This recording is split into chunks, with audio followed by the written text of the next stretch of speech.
Le confiné solitaire et solidaire s'astreint tous les jours à la promenade, la marche, d'1 heure à laquelle il est autorisé, et après avoir dûment rempli le questionnaire, le formulaire sur le site du ministère de l'Intérieur. Mais ensuite, il est pris d'un doute sur les relations que nous allons entretenir dans l'avenir, en nous croisant, en nous côtoyant, dans les rues, dans les magasins, dans des réunions. Il est clair que nos amis scientifiques et médecins doivent nous dire quelles sont les précautions que nous devons prendre pour nous protéger nous-mêmes et protéger les autres. Rien de pire que la bisounourserie, c'est-à-dire se laisser aller ses sentiments, aller vers l'autre, avec la plus grande des proximités pour manifester la joie d'une fraternité retrouvée. Non, il conviendra d'observer les règles qui nous seront indiquées, qui seront sans doute évolutives, de nature à établir des barrières, à établir des distances avec les autres.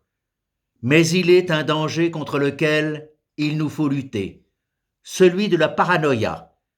de voir en toute autre personne un danger immédiat. Et, au fond, d'établir des barrières qui sont des refus de l'autre. D'une certaine façon, nous sommes conviés à manifester aux autres une considération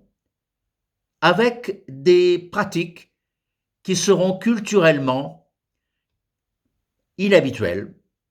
et qui seront sans doute marquées par l'impossibilité de manifester par des gestes directement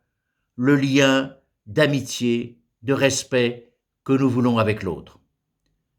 Il est important dès maintenant, dans toutes les relations que nous pouvons avoir, singulièrement de travail, que nous puissions avoir un comportement éthique qui manifeste que les barrières, les distances ne sont en aucun cas des rejets de l'autre, mais peut-être l'occasion d'une plus grande considération,